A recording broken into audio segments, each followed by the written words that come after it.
Hello everyone. तो कैसे हैं आप लोग? घर पे हो तो बढ़िया ही होगे। बस नवोदय को मिस कर रहे होंगे थोड़ा सा, कि वहाँ पे स्कूल में रहते तो टीचर सामने खड़ा होता, फिर उसके मतलब टीचर के साथ मजाक करना, एक अलग ही वो। और यहाँ से बिना टीचर की शक्ल देखे ऑनलाइन क्लासेस, बोरिंग, बुरा लग रहा है थोड़ा थोड़ा। चलो कोई नहीं, अभी तो यही ऑप्शन है तो अभी यही करना है। चलो अब हमें आज चैप्टर पढ़ना है केमिस्ट्री, मतलब केमिस्ट्री के पोर्शन में आता है उसे, ये वाला एटम्स एंड मॉलिक्यूल्स। तो स्टार्ट करते हैं। एटम्स एंड मॉलिक्यूल्स, तो मतलब इसमें कुछ लॉज वगैरह हैं वो देखने हैं, और मॉलिक्यूल क्या होते हैं, एटम क्या होते हैं, बस बेसिक बेसिक डेफिनेशंस हैं। मतलब एक तरीके से बोले तो केमिस्ट्री का बेसिक पोर्शन है ये। तो laws of chemical combine, first पे लॉज ऑफ केमिकल कॉम्बिनेशंस। तो फर्स्ट लॉ है लॉ ऑफ कंजर्वेशन ऑफ मास।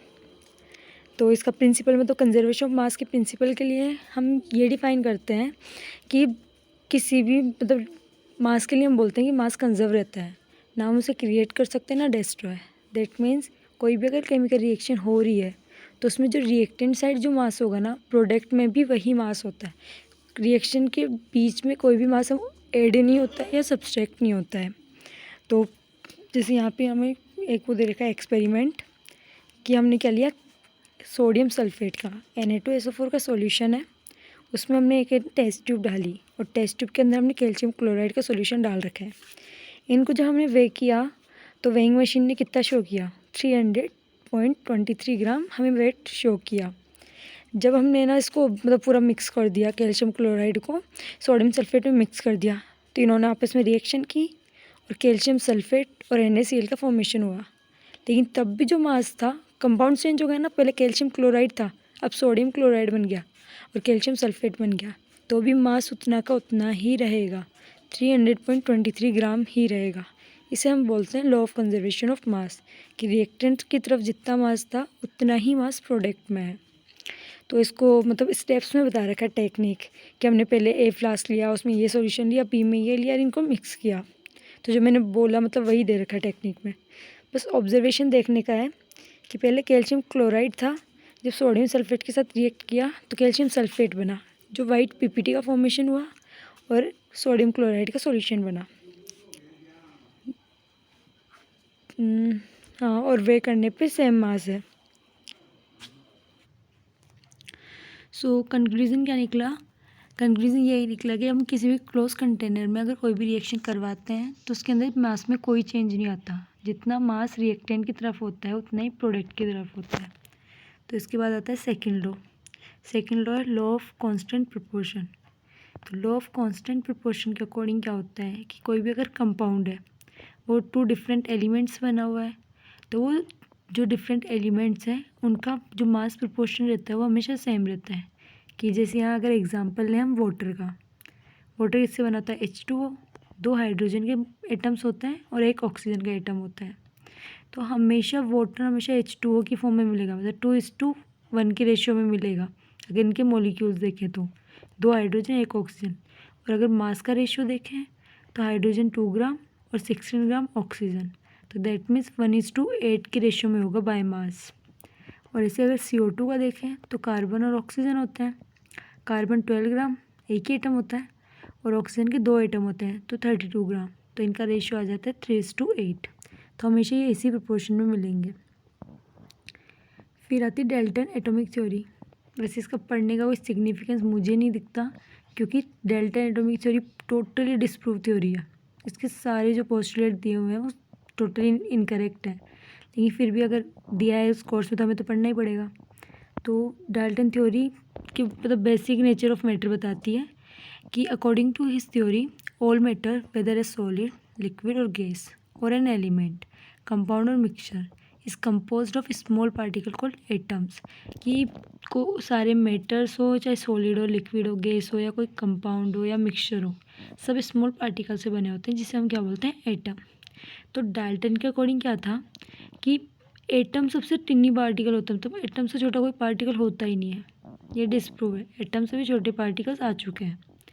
फिर उसके बाद है कि एटम ने बोला कि atoms are individual particle which can neither be create और डिस्ट्रॉय। ये भी डिस्प्रूव है। फिर बोल रहा है atom of given element are identical in mass and chemical properties. ये डिस्प्रूव है क्योंकि हर एटम्स के अब आइसोटोप मिलने लग गए ना। जैसे हाइड्रोजन के आइसोटोप होते हैं, ऑक्सीजन के भी होते हैं, कार्बन के भी होते हैं। तो हर कार्बन 12 मास वाला मिलता है, कार्बन 14 मास वाला मिलता है। तो ये भी डिस्प्रूव हो गया कि आइडेंटिकल मास नहीं होते। फिर इसने बोला atom of different element have different mass. ये भी डिस्प्रूव। आर्गन और कैल्शियम डिफरेंट एलिमेंट हैं लेकिन उनका मास सेम होता है, 40 होता है ना दोनों का। तो ये भी डिस्प्रूव हुआ। फिर बोल रहा है कि atom combine in the ratio of small whole numbers. हमेशा स्मॉल में हो, ये कंपल्सरी नहीं है। कि जैसे हम देखें NH3 अमोनिया है, नाइट्रोजन का कितना 28 और उसका कितना होता है, नाइट्रोजन का 14 और हाइड्रोजन 3 है तो 3 हो जाएगा। तो 14:3 के रेशियो में, स्मॉल होल नंबर रेशियो तो नहीं है ना ये। तो ये भी डिस्प्रूव हुआ। फिर आता है the relative number and type of atom are constant in given compound. तो ये मतलब रिलेटिव नंबर हमेशा कांस्टेंट हो, ये ज़रूरी नहीं है। फिर है द एटम इट्स साइज मास और सिंबल। मतलब एटम के बारे में डिफाइन किया है। तो हम बोलते हैं कि जो भी एटम होता है उसकी साइज़ मतलब एटम के अंदर भी प्रेजेंट होते हैं सब एटॉमिक पार्टिकल्स, जैसे प्रोटॉन, न्यूट्रॉन और इलेक्ट्रॉन। और एक एटॉमिक अपन बोलते हैं कि एटम इतना छोटा होता है कि 1 मिलियन एटम जब एक साथ कंबाइन हो जाए ना, तब भी वो एक थिकनेस जो शीट बना सकते हैं ना, वो एक पेपर के बराबर ही बना सकते हैं 1 मिलियन एटम मिलने के बाद भी। तो देखो एटम्स की साइज़ कितनी छोटी होगी कि जब हम एटम की जब रेडियस हमें मेज़र करनी होती है तो हम उसे नैनोमीटर में मेज़र करते हैं, ना कि मीटर सेंटीमीटर में। फिर है modern day symbols of atoms of different element. तो ये सिम्बल्स हैं, तो साइंटिस्ट ने सिंबल डिफाइन किए हैं। तो कई तो सिंबल इस बेसिस पे डिफाइन कर दिए कि जो उसका नाम है एलिमेंट का, उसके फर्स्ट वर्ड को ले लिया। कई बार फर्स्ट के 2 लेटर्स ले लिए। तो IUPAC नेम अपन बोलते हैं कि international union of pure and applied chemistry. कि जैसे यहाँ पे कार्बन का C लिया स्टार्टिंग, नाइट्रोजन का N, कैल्शियम के स्टार्टिंग के 2 वर्ड ले लिए Ca, एल्यूमिनियम के स्टार्टिंग के 2 ले लिए Al। कईयों के नाम निकालने के टाइम हमने क्या देखा, जैसे क्लोरीन, मैग्नीशियम, स्टार्टिंग का फर्स्ट वर्ड लिया और एक वर्ड बीच में से ले लिया। कि जब हम प्रोनाउंसिएशन करते हैं तो क्या हमारे प्रोनाउंसिएशन में आता है वर्ड, क्लोरीन बोलते हैं तो Cl आता है हमारे प्रोनाउंसिएशन में, तो इसका Cl ले लिया, C स्टार्टिंग L बीच से। सेम चीज़ मैग्नीशियम के साथ, M स्टार्टिंग और G बीच से ले लिया मैग्नीशियम। और कई एलिमेंट्स के साथ इन्होंने क्या किया कि उनका जो इंग्लिश में हम नाम लेते हैं उसके अकॉर्डिंग उनका सिंबल नहीं डिसाइड किया। कई उनके जो लैटिन नेम है ना उस बेसिस पे डिसाइड किया। जैसे सोडियम को एस तो इसका सिंबल नहीं है, क्योंकि सोडियम को लैटिन में हम क्या बोलते हैं, नेट्रियम। तो वहाँ से इसका Na लिया और वहाँ से इसका सिंबल डिसाइड किया Na। पोटेशियम का केलियम बोलते हैं तो के ले लिया। तो लैटिन नेम के अकॉर्डिंग किया है। तो ये टेबल यहाँ से देख लेना कि किस किस बेसिस पे है। तो इम्पोर्टेंट ये नहीं है कि उनका नाम कैसे क्या डिसाइड किया, इंपॉर्टेंट सिर्फ इतना सा है कि किस एलिमेंट को किस सिंबल से डिनोट करते हैं। और 9th में हो तो उस अकॉर्डिंग आपको एटलीस्ट 40 तक के सारे एलिमेंट्स के नाम याद होने चाहिए, उनके सिंबल्स और एटॉमिक नंबर और मास याद होने चाहिए। तो मॉडर्न सिंबल ऑफ एलिमेंट्स की टेबल दे रखी है, बस उनके नेम और सिंबल्स दे रखे हैं, वो याद कर लेना, देख लो एक बार। फिर है सिग्निफिकेंस ऑफ सिंबल, कि हम सिंबल से डिनोट करते क्यों हैं किसी भी एलिमेंट को, उसका सिग्निफिकेंस क्या है। सिग्निफिकेंस है कि हमें उसका नेम पता रहता है एलिमेंट का। दोस्तों एलिमेंट में एटम कौन से प्रेजेंट है, दैट मीन्स जैसे हम बोलते हैं हमने N स्टैंड किया, तो N का मतलब हम क्या समझेंगे कि ये एलिमेंट है किसका, नाइट्रोजन का, और एटम है किसके, नाइट्रोजन के। तो N से हम मतलब एक सिंबल से डिनोट हो जाता है कि किस एलिमेंट का, मतलब एलिमेंट का नाम पता चलता है, उसके एटम्स का पता चलता है। फिर एटॉमिक मास क्या होता है। देखो स्टार्टिंग में मतलब किसी भी चीज़ को हमें डिफ़ाइन करना है तो हम किसी के रेस्पेक्ट में उसे डिफ़ाइन करते हैं, तब किसी भी एक चीज़ को स्टैंडर्ड मानते हैं। कि जैसे हम कोई लेंथ डिफ़ाइन करते हैं तो हम किस में डिफ़ाइन करते हैं, सेंटीमीटर मीटर में। तो हम बोलते हैं ना इतने सेंटीमीटर लंबा है, इतने मीटर लंबा है, तो एक स्टैंडर्ड फॉर्म ले रखी है हमने, सेंटीमीटर यूनिट में उसको डिफ़ाइन कर रहे हैं।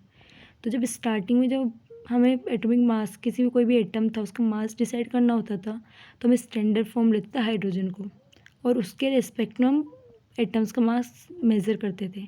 लेकिन अब क्या करते हैं, कार्बन 12 के रिस्पेक्ट में हम इसको मेज़र करते हैं। तो इसलिए हम बोलते हैं कि relative atomic mass of the atom of an element is defined as average mass of atom as compare to 1/12 the mass of one carbon atom 12। तो कोई भी एक एटम का मास है तो हम उसको बोलते हैं कि 1/12 mass of one carbon atom है। और बोलते हैं कार्बन के अंदर 12 एटम्स हैं, तो इसलिए हम उसे बोलते हैं 12 एटॉमिक मास यूनिट। क्योंकि अब जो हम डिसाइड करते हैं किसी भी एटॉमिक मास की, वो एटॉमिक मास यूनिट बोलते हैं AMU, और अब यू से डिनोट कर देते हैं उसको यूनिफाइड मास। तो हम बोल सकते हैं कि 1 atomic mass unit is equals to 1/12 mass of carbon 12 atom. Definition of the atomic mass unit. One atomic mass unit is a mass unit equal to exactly 1/12 the mass of one carbon atom.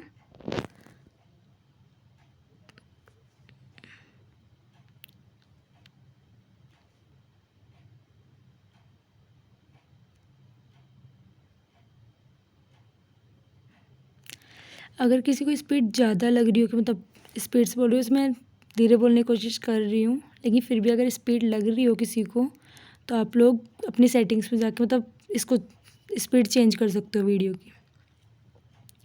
तो next है how do atoms exist, कि atoms exist कैसे करते हैं। तो कई element के atoms है ना सिंगली एग्जिस्ट करते हैं, तो हम उन्हें बोलते हैं मोनो एटॉमिक। कईयों के साथ में डाइमर बना के एग्जिस्ट करते हैं, उन्हें डायटोमिक बोलते हैं। और कई बहुत सारे एक साथ, तो जैसे यहाँ है कि जो नोबल गैसेज होती हैं, जो बहुत लेस रिएक्टिव होती हैं, किसी जल्दी से रिएक्ट नहीं करती हैं, तो वो हमेशा सिंगल एटम की फॉर्म में एग्जिस्ट करती हैं, हीलियम, नियोन, आर्गन, क्रिप्टॉन वगैरह। फिर है कि बाकी जो होते हैं वो रिएक्टिव होते हैं, तो अलग अलग स्टेट में, तो फ्री स्टेट में तो मिलेंगे नहीं, तो वो मॉलिक्यूल और आयंस की फॉर्म में एग्जिस्ट करते हैं। फिर जैसे आयोडीन का क्रिस्टल होता है, तो उसको बहुत सारे आयोडीन के क्रिस्टल एक साथ मिलके मॉलिक्यूल बनाते हैं। फ्री आयोडीन आई की फॉर्म में कभी नहीं मिलता है। और एटम्स इतने छोटे होते हैं कि वो नेक्ड आई से देखना तो दिखते भी नहीं, विजिबल नहीं होते हैं। फिर हाँ, ये तो हम बात करें तो वो आपस में जैसे आयोडीन की कंबाइन हो रहे हैं तब वो क्रिस्टल बना रहे हैं। लेकिन कई बार क्या होता है, जैसे सोडियम और क्लोराइड है, सोल्ट, अकेले सोडियम के एटम बहुत छोटे होते हैं, क्लोराइड के भी छोटे होते हैं, तो हमें विजिबल नहीं होते नेक्ड आई से। लेकिन जब ये साथ में कंबाइन हो जाते हैं, सोडियम क्लोराइड बनाते हैं, तो एक वाइट पाउडर बनता है जो हमें विजिबल होता है, जिसे हम सोल्ट बोलते हैं। तो डेट मीन्स कि जब ये सिंगल सिंगल बहुत छोटे हैं, लेकिन जब ये आपस में रिएक्ट करते हैं, बहुत सारे क्लोरीन के और बहुत सारे सोडियम के कंबाइन होकर एक वाइट पाउडर का फॉर्मेशन करते हैं। फिर हम मॉलिक्यूल्स क्या होते हैं। मॉलिक्यूल्स होते हैं कि कोई में तो बहुत सारे एटम्स वगैरह मिलके एक कंपाउंड बना लें। तो मॉलिक्यूल 2 टाइप्स के हो सकते हैं, मॉलिक्यूल्स ऑफ एलिमेंट बोलते हैं एक मॉलिक्यूल्स ऑफ कंपाउंड। तो मॉलिक्यूल्स ऑफ एलिमेंट्स का मतलब है कि एक ही एलिमेंट कंबाइन होकर एक मॉलिक्यूल बनाए, तो उसमें सिंगल टाइप के एटम ही मिलेंगे ओनली। जैसे H2 है तो ओनली हाइड्रोजन के एटम्स मिलेंगे उसमें। फिर मॉलिक्यूल ऑफ कंपाउंड क्या होते हैं कि उसमें डिफरेंट टाइप ऑफ एटम मिलते हैं किसी भी कंपाउंड में। तो हम फर्स्ट पढ़ते हैं molecule of elements. A molecule of an element contain 2 or more similar atom combined together।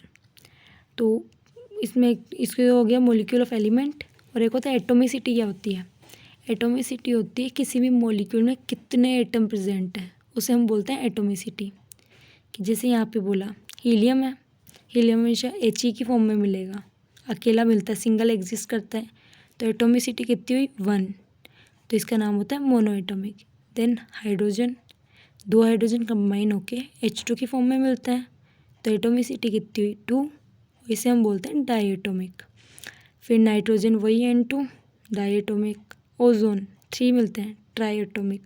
Phosphorus P4 की फॉर्म में एग्जिस्ट करता है, तो 4 एटोमिसिटी, और नेम हो जाएगा टेट्राएटोमिक। सल्फर S8 की फॉर्म में, तो मतलब 3-4 के ऊपर वालों को हम पॉलीएटोमिक में काउंट करते हैं। फिर उसके बाद है molecules of compounds। A molecule of a compound contain 2 or more different type of atom chemically combined together। कि जैसे वाटर है तो 2 हाइड्रोजन का और 1 ऑक्सीजन का कंबाइन करके वाटर का फॉर्मेशन करते हैं। तो different type of atom present है, तो हम बोलेंगे molecule of compound. Ammonia NH3 और कार्बन CO2। तो यहाँ पे सिंपलेस्ट रेशियो बता रखा है कि वाटर में हाइड्रोजन ऑक्सीजन का जो रेशियो होगा हमेशा वो 1:8 की फॉर्म में होगा। नाइट्रोजन में होगा वो NH3 14:3 में होगा, और कार्बन डाइऑक्साइड में होगा 3:8 में।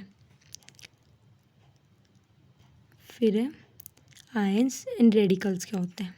देखो, आयंस और रेडिकल्स हम डिफाइन करते हैं लूज और गेन ऑफ इलेक्ट्रॉन के बेसिस पे।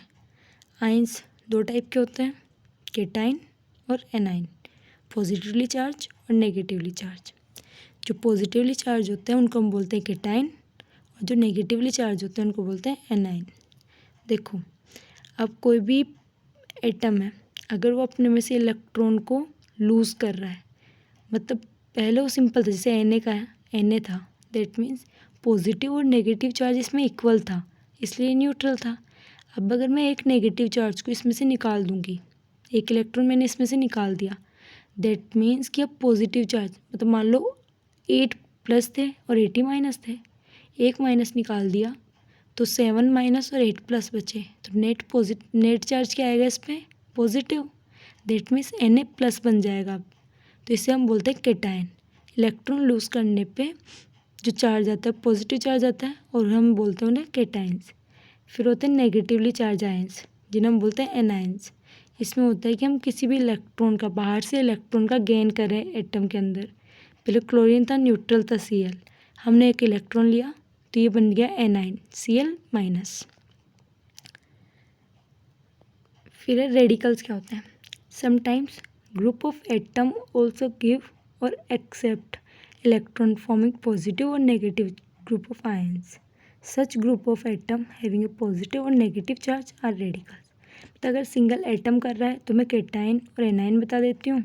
अगर ग्रुप ऑफ एटम्स एक साथ मिलके करते हैं कि वही गेनिंग और लूजिंग का काम, तो उन्हें हम बोलते हैं रेडिकल्स। तो बोल रहा है कि what does the charge indicate, कि जो इन पे चार्ज आ रहा है वो इंडिकेट क्या करता है, कि जैसे Na प्लस है, Cl माइनस है, तो वो इंडिकेट क्या कर रहा है। जो इस पे चार्ज होता है किसी भी एटम पे, वो उसकी वैलेंसी को इंडिकेट करता है। कि जैसे Na प्लस मैंने बोला ना, तो Na पे प्लस चार्ज है, मतलब +1 है, तो उसकी वैलेंसी 1 है। मैग्नीशियम Mg+2 लिखते हैं, तो मतलब उसकी वैलेंसी 2 है। वैलेंसी का मतलब है वो कितने इलेक्ट्रॉन देगा या गेन करेगा। अगर पॉजिटिव में है दैट मीन्स वो लूज़ कर रहा है, और नेगेटिव में है दैट मीन्स वो गेन कर रहा है। सल्फेट पे SO4 2- होता है, तो -2 चार्ज इंडिकेट करता है उसकी वैलेंसी।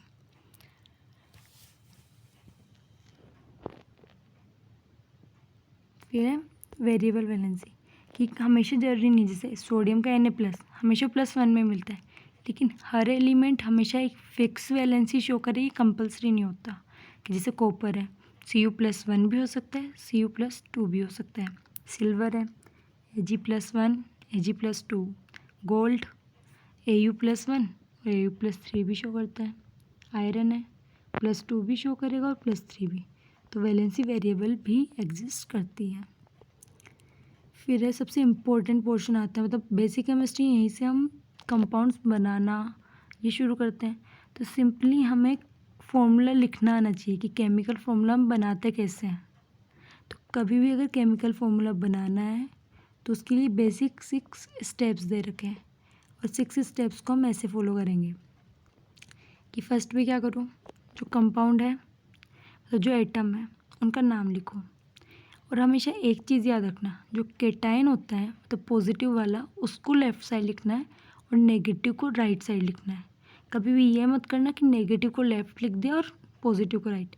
इनकी पोजीशन हमेशा फिक्स होती है कि जो पॉजिटिव वाला है वो हमेशा लेफ़्ट में ही आएगा और नेगेटिव राइट में आएगा। तो हमने लिखा एल्यूमिनियम क्लोराइड का हमें फॉर्मूला बनाना है, तो हम लिखेंगे एल्यूमिनियम और क्लोरीन। तो एल्यूमिनियम को लेफ़्ट साइड, क्लोरीन को राइट साइड। और फिर इनके नीचे हम इनकी वैलेंसी लिखेंगे कि एल्यूमिनियम +3 शो करता है, तो हम उसके नीचे लिखेंगे +3। क्लोरीन -1 शो करता है, तो उसके नीचे लिखेंगे -1। देन इनकी वैलेंसी को हम क्या कर देंगे, इंटरचेंज कर देंगे एक दूसरे से।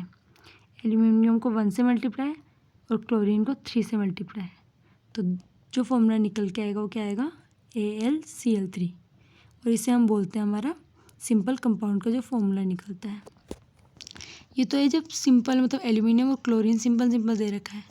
अरे एक लगता है ब्रैकेट हम कहाँ लगाते हैं, जब कोई फॉर्मूला बनाते हैं तो ब्रैकेट कहाँ लगाते हैं, तो ब्रैकेट के लिए होता है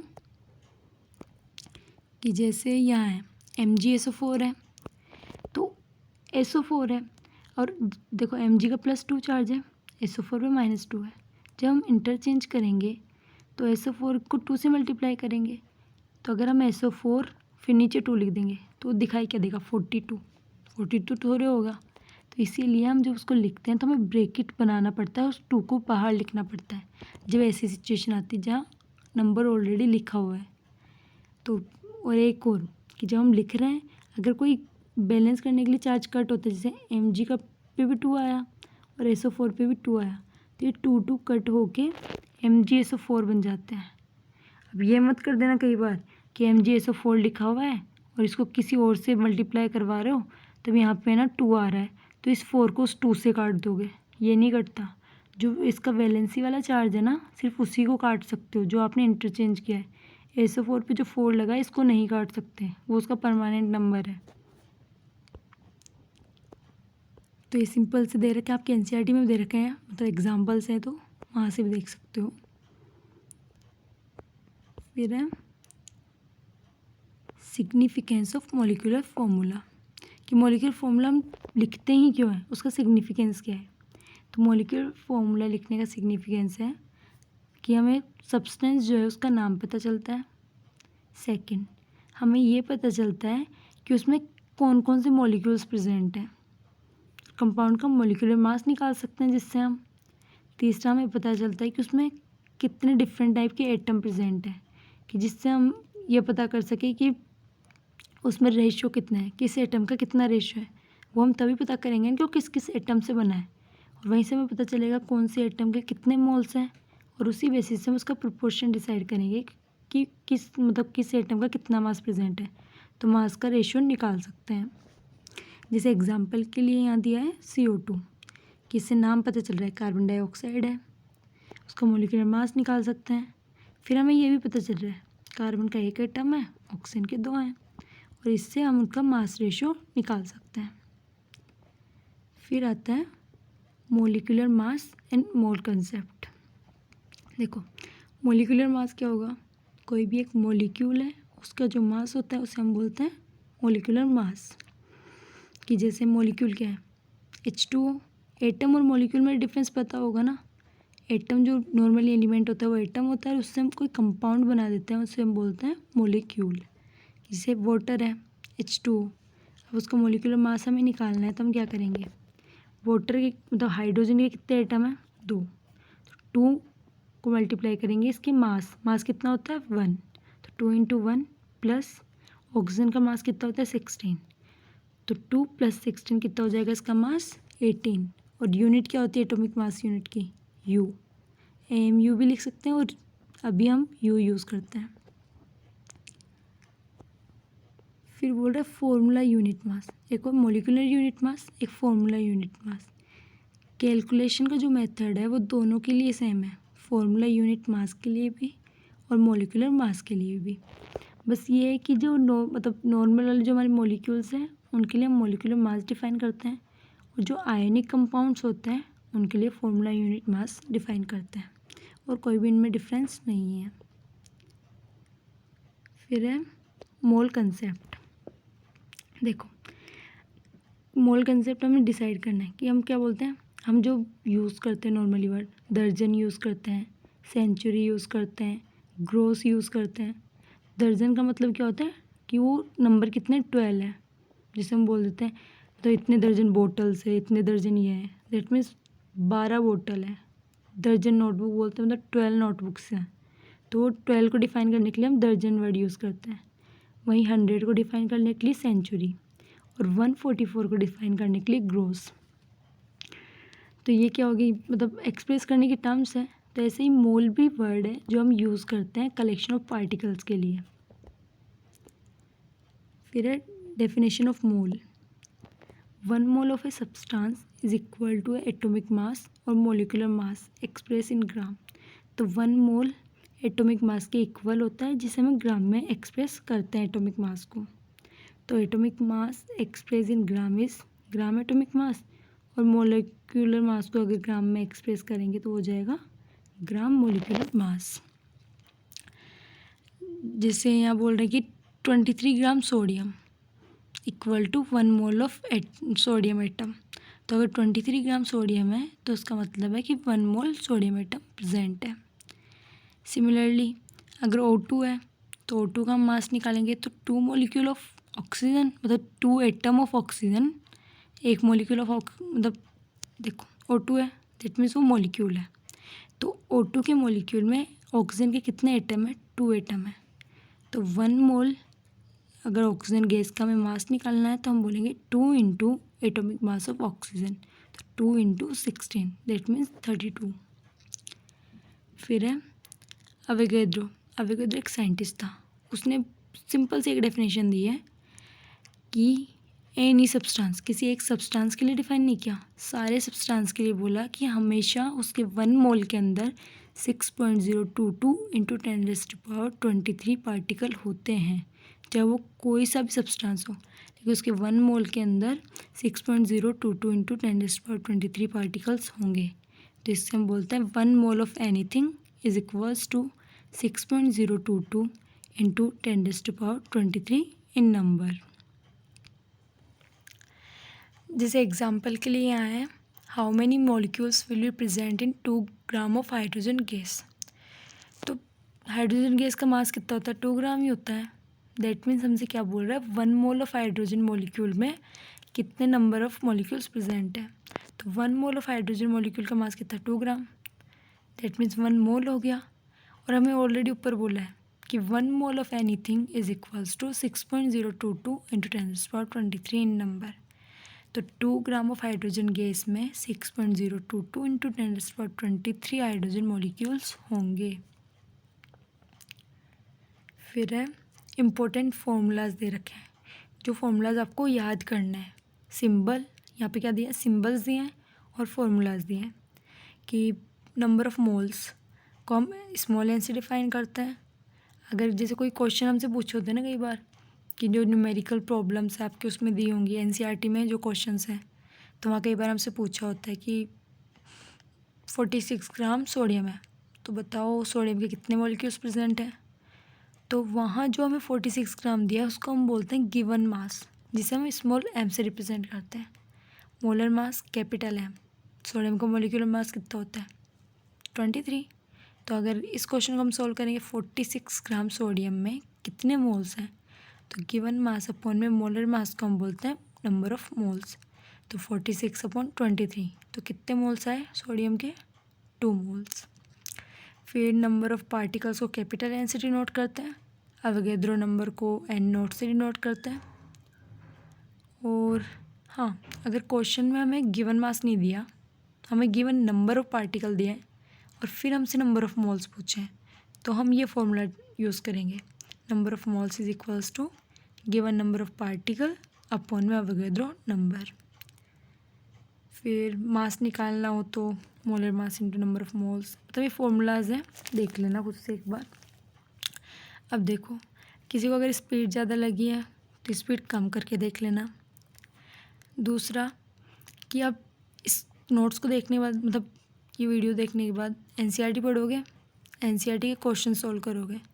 अगर कोई क्वेश्चन सॉल्व नहीं हो रहा है, तो अगर 1-2 क्वेश्चन है कि सॉल्व नहीं हो रहा है तो पर्सनली पूछ सकते हो, लेकिन अगर लग रहा है कि नहीं डाउट ज़्यादा ही है, बहुत सारे क्वेश्चन से सॉल्व ही नहीं हो रहे हैं, तो फिर बता देना, फिर उस अकॉर्डिंग मतलब डिस्कशन रख लेंगे, गूगल मीट पे रख लेंगे उसका डाउट डिस्कशन कि ये क्वेश्चंस नहीं आ रहे हैं, उसका अकॉर्डिंग डिस्कशन रख लेंगे।